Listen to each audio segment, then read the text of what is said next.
देश में चुनाव का माहौल है, कहीं पर हो चुके हैं तो कहीं पर आने वाले दिनों में होने वाले हैं। ऐसे में हम लोगों की जिम्मेदारी है कि अगर हमारे राज्य में चुनाव है तो हम अपने राइट टू वोट का प्रयोग करें, वोट के अधिकार का प्रयोग करें। लेकिन आप सब लोगों ने कभी ना कभी वोट दिया ही होगा, तो आप जिस ईवीएम मशीन पर बटन दबाकर वोट डालते हैं उसके बारे में कितना जानते हैं, और कितना जानते हैं चुनाव के बाद होने वाली वोटों की गिनती की प्रक्रिया के बारे में?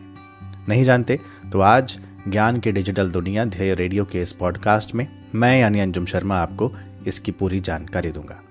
ईवीएम आप जानते हैं इलेक्ट्रॉनिक वोटिंग मशीन का एक्रोनिम है, उसका शॉर्ट फॉर्म है जिसे हम ईवीएम कहते हैं। तो हुआ यूं था कि 70 के दशक में ईवीएम का विचार सबसे पहले सामने आया था, और अगर बहुत स्पेसिफिक होकर बोलूं तो दिसंबर 1977 में पहली बार ईवीएम का विचार जो है वो सामने आया था, ताकि जो वोटर्स हैं वो बगैर किसी संशय के सही ढंग से अपना वोट डाल सकें, और जो नकली वोट होते हैं, जिसको प्रॉक्सी वोटिंग होती है, जो अवैध वोटिंग होती है, उसकी जो संभावनाएं हैं उनसे पूरी तरह निजात मिल सके।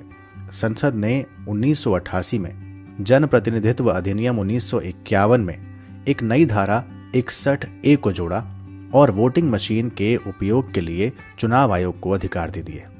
आप जानते हैं कि बिना आरपी एक्ट 1951 में संशोधन किए इस तरह की मशीन का उपयोग तब नहीं किया जा सकता था, और आज भी अगर आपको इसमें अलग तरह से वोटिंग करानी हो जिसका प्रावधान नहीं है तो इस अधिनियम के तहत आपको संशोधन करना पड़ेगा।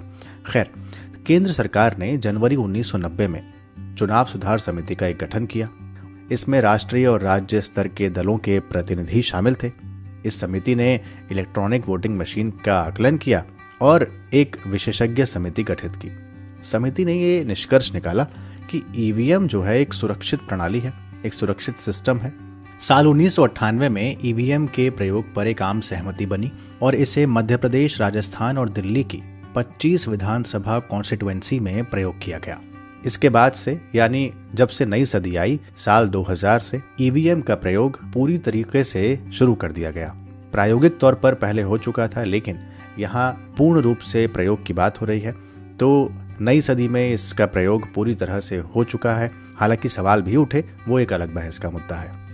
ईवीएम की सुरक्षा के बारे में बात करें तो ये एक स्टैंड अलोन मशीन होती है। स्टैंड अलोन मतलब होता है कि हर मशीन की अपनी महत्ता होती है, यानी ये कोई ऐसी मशीन नहीं है कि आपने एक मशीन से तार जोड़ा तो सारी मशीनें आपसे जुड़ जाएगी। नहीं, यानी एक मशीन अलग काम करेगी, दूसरी अलग, तीसरी अलग, यानी सबका सिस्टम जो है वो अलग अलग होगा। ऐसा नहीं हो सकता कि एक से छेड़छाड़ हुई तो सबसे छेड़छाड़ हो जाएगी। इन मशीनों में अल्कलाइन बैटरी का प्रयोग किया जाता है। इसके अलावा सॉफ्टवेयर को वन टाइम प्रोग्राम यानी मास्क्ड चिप का रूप दिया जाता है ताकि कोई भी फेरबदल की संभावना ना हो सके।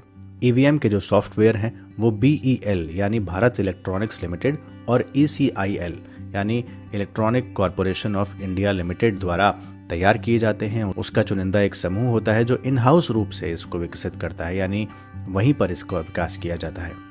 समय समय पर ईवीएम में बहुत सी विशेषताएं शामिल की गई, जैसे बैलेट यूनिट और कंट्रोल यूनिट के बीच एक कोडिंग की गई, रियल टाइम घड़ी लगाई गई, डिस्प्ले सिस्टम लगाया गया, ईवीएम पर हर बार बटन दबाने पर तारीख और समय का अंकित होना, और हालिया संशोधनों में VVPAT का प्रयोग भी इसमें किया गया।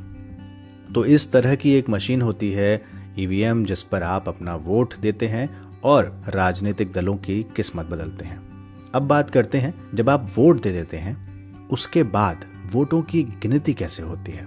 तो आपको बताऊं कि जो इलेक्टोरल एरिया होता है, यानी जो निर्वाचन क्षेत्र होता है, उसकी एक काउंटिंग हॉल होता है। उस काउंटिंग हॉल में 14 टेबल लगाई जाती हैं। एक टेबल पर एक बूथ की ईवीएम मशीन रखी जाती है। किस टेबल पर कौन सी मशीन आएगी, इसके लिए पहले से एक चार्ट तैयार कर लिया जाता है। वहां पर मौजूद अलग अलग पार्टियों के उम्मीदवार होते हैं, उनके काउंटिंग एजेंट होते हैं, उनको ईवीएम पर लगी हुई सील दिखाई जाती है। जब वो सहमत हो जाते हैं कि हाँ सील लगी हुई है, तो ईवीएम की सील तोड़ दी जाती है। इसके बाद रिजल्ट 1 का बटन दबाया जाता है। 1 उस पर एक नंबर होता है, उस पर एक बटन दबाया जाता है। फिर इसके बाद पता लगता है कि किस कैंडिडेट के पक्ष में कितने वोट आए। उसके नाम के सामने वो वोट अंकित हो जाते हैं।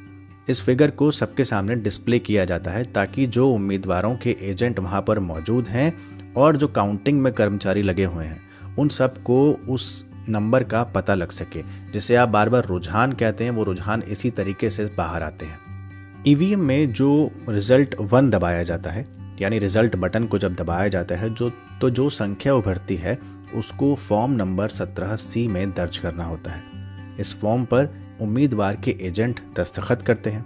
फिर इस फॉर्म नंबर 17C को रिटर्निंग ऑफिसर को सौंप दिया जाता है।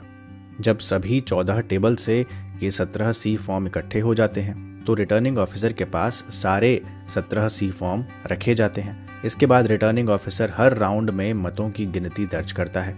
इस नतीजे को हर राउंड के बाद ब्लैक बोर्ड पर दर्ज किया जाता है और लाउडस्पीकर की मदद से उसकी घोषणा की जाती है। हर राउंड के बाद नतीजे के बारे में मुख्य निर्वाचन अधिकारी को सूचना दी जाती है।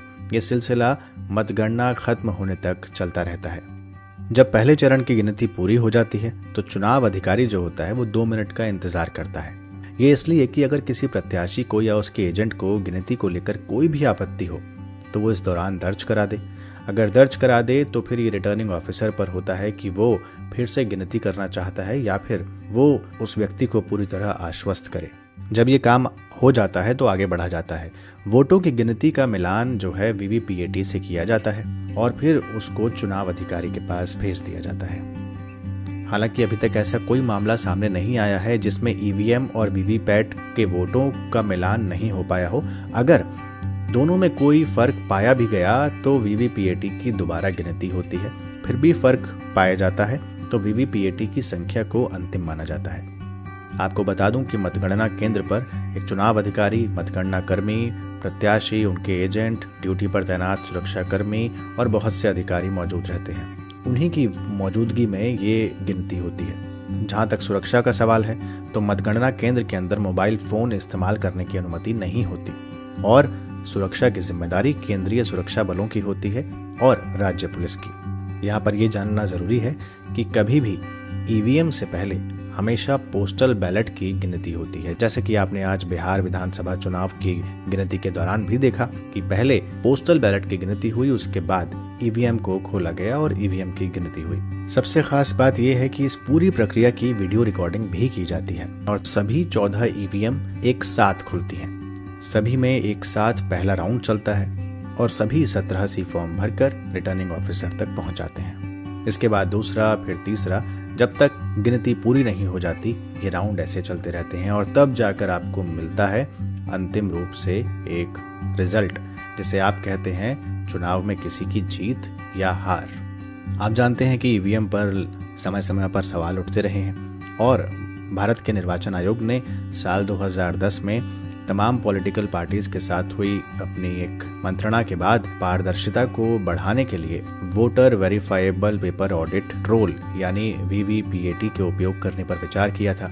वीवीपीएटी एक प्रिंटर से जुड़ा होता है। इसे मतदान के खांचे में रखा जाता है। 7 सेकंड के लिए वीवीपीएटी पर कागज की पर्ची दिखती है जिसमें यह पता लग सकता है कि आपने जिसे वोट दिया आपका वोट क्या सही व्यक्ति को गया या फिर नहीं।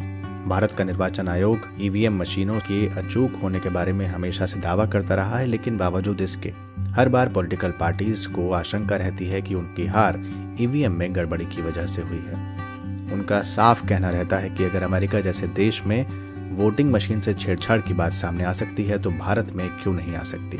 हालांकि ये एक अलग बहस का मुद्दा है। आज का मुद्दा केवल इतना था कि ईवीएम मशीन क्या है और ईवीएम के माध्यम से वोटों की गिनती कैसे होती है। तो ये था आज का ध्येय पॉडकास्ट। अब आज का सवाल, पहली बार ईवीएम का प्रयोग भारत में कब किया गया था?